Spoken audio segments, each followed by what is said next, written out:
Hello, welcome to my channel. I'm going to share to you this verse in Ecclesiastes 2:24 to 25. Ayan. A man can do nothing better than to eat and drink and find satisfaction in his work.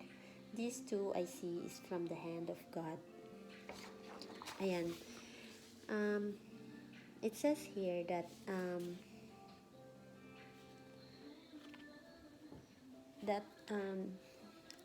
everybody, we are all the same.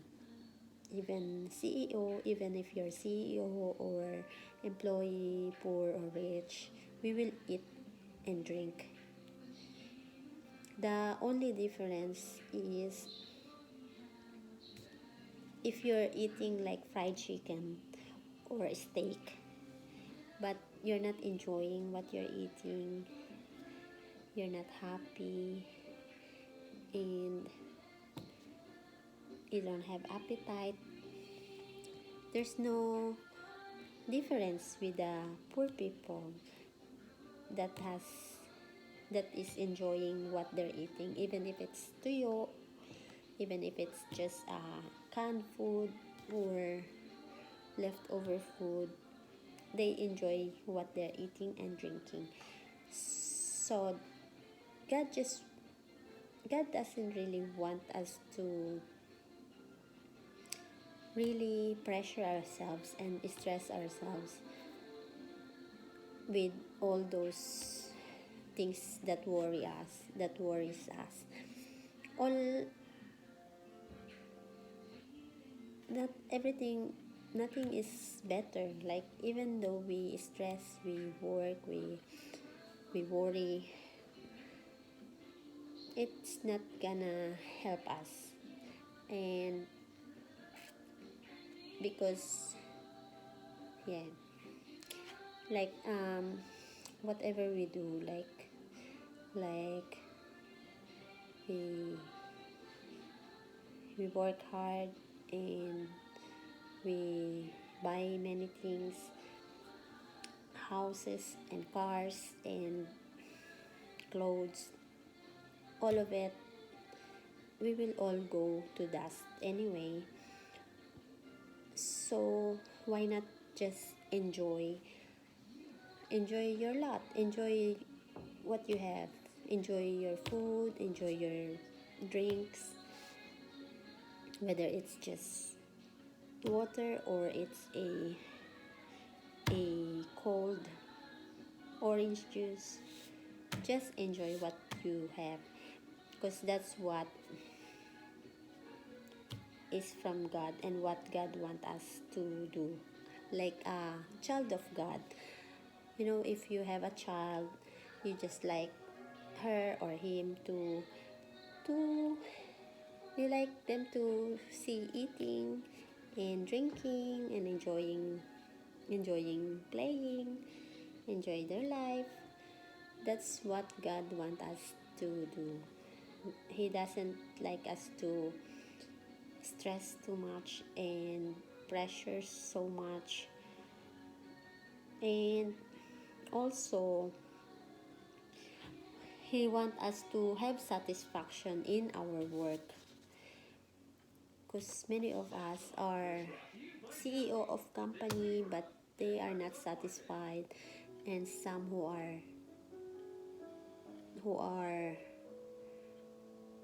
um, who are who are employee and they are not satisfied with their work. And I think God is not happy that we are not satisfied with our work, and I think He wants us to be satisfied. Also, for us, it's not good to realize when we are already 65, 50, 70 that we endured all those years being unhappy with what we eat, what we drink, where we live, what we work. it's not good to reach that age and realize that you're really not happy. What God wants is for us to find satisfaction, not not to be satisfied, but to find. He didn't say to be satisfied, but to find our satisfaction. If you're not satisfied with where you are, you can always find where you will be satisfied to. You don't have to you don't have to really get stuck on where you are. Something like that. And yeah, and he said because Solomon is the one who wrote this verse, because Solomon is the wisest person ever lived and will ever live. No one will be wiser than him. And if if you want, I can read you the whole verse, why he end up saying this verse. A man can do nothing better than to eat and drink and to find satisfaction in his work. These two I see is from the hand of God. We will read the whole chapter so we will realize why he end up saying this here in Ecclesiastes 2. Here in Ecclesiastes 2, I thought in my heart, come now, I will test you with pleasure to find out what is good. But that also proved to be meaningless. Laughter, I said, is foolish. And what does pleasure accomplish? I tried cheering myself with wine and embraced folly. My mind is still guiding me with wisdom. I wanted to see what was worthwhile for men to do under heaven during the few days of their lives. I undertook great projects. I built houses for myself and planted vineyards. I made gardens and parks and planted all kinds of fruit trees in them. Oh, that's like me. I made reservoirs to water groves of flourishing trees. I bought male and female slaves and had other slaves who were born in my house. I also owned more herds and flocks than anyone in Jerusalem before me. I amassed silver and gold for myself and the treasure of kings and provinces. I acquired men and women singers, and I harem as well, the delights of the heart of man. I became greater by far than anyone in Jerusalem before me. In all this, my wisdom stayed with me. I denied myself nothing my eyes desired. I refused my heart no pleasure. My heart took delight in all my work, and this was the reward for all my labor. Yet when I surveyed, yet when I surveyed all that my hands had done, and what I had tailored to achieve, everything was meaningless. So sabi niya, meaningless daw. Walang kwenta yung mga ginawa niya. A chasing after the wind. Nothing was gained under the sun. Then I turned my thoughts to consider wisdom, and also madness and folly.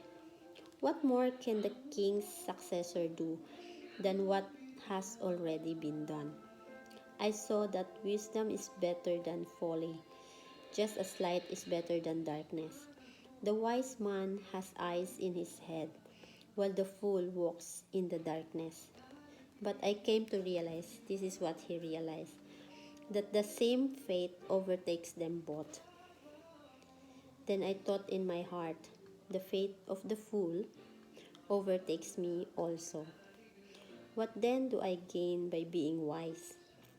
I said in my heart, this too is meaningless, for the wise man, like the fool, will not be long remembered. In days to come, both will be forgotten. Like the fool, the wise man too must die. So both wise and the fool, they're all gonna die anyway.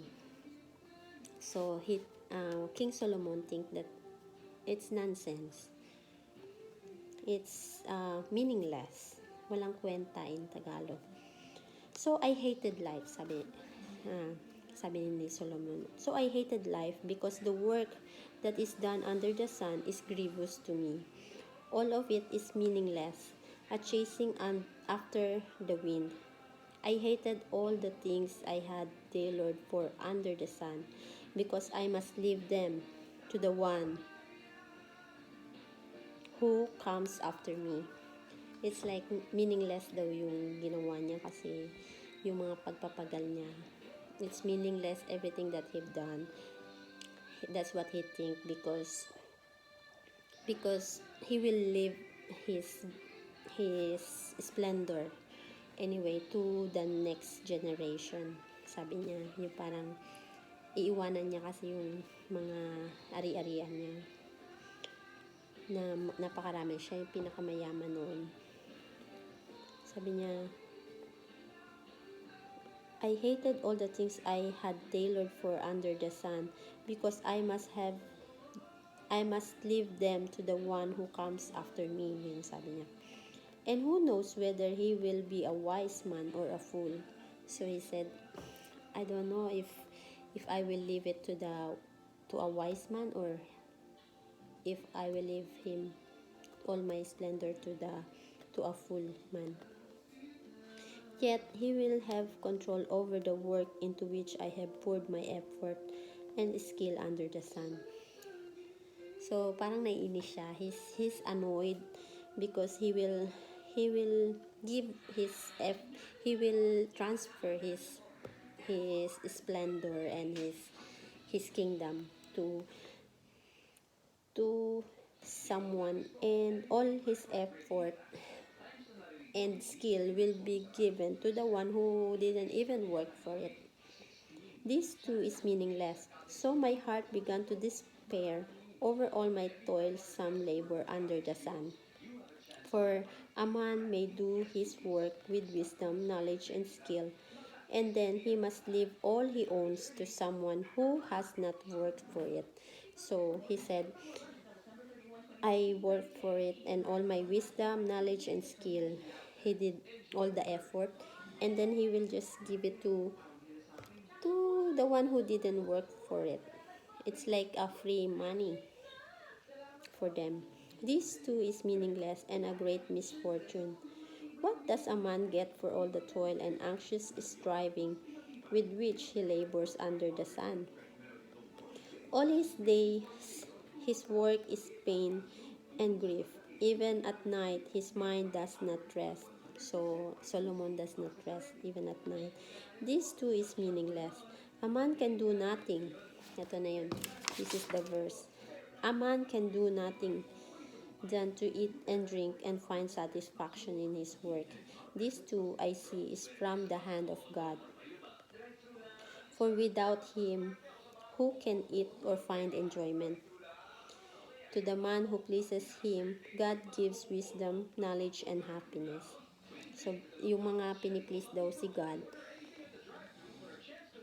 He gives wisdom, knowledge, and happiness. So, if we please God, He will give us happiness and wisdom and knowledge. So, make sure we please God so we will be happy. But to the sinner, he gives the task of gathering and storing up wealth to hand it over to the one who pleases God. This too is meaningless, a chasing after the wind. Sabi niya, tapos to the sinner, he gives like gathering and storing up wealth. The sinner will gather and store wealth, but they will hand it over to whoever pleases God. So he think that it's also meaningless. He said this too is meaningless, a chasing after the wind. So yeah, I hope you you, that's all the chapter 2. I hope you learned something, and don't cling. My understanding to this verse is up to you, what you understand. I think it's better that you leave it to you to think and magnilay-nilay what it means to you in your life. But para sa akin, it's really true to myself, because I am like Solomon. I can relate to him because he like gardening, and he like houses, building houses, and it's nothing. It's like, it's we will all go to dust anyway. I built houses for myself and planted vineyards. I make gardens, which I also like, and parks, and planted all kinds of trees, fruit trees in them. So I can relate with him. And he's so annoyed with what he done, because he did all the effort, and then when he's old, he's gonna transfer it to the one who didn't even work hard for it, who doesn't have skill for it. He put all the skill and knowledge and wisdom on all that things, and then he will just give it to someone who didn't even maybe care for his pag-aari. So I hope God, the Holy Spirit will talk to you what you think about this verse. And yeah, thank you for watching, and see you later, and Happy New Year sa inyong lahat. Thank you po. Bye.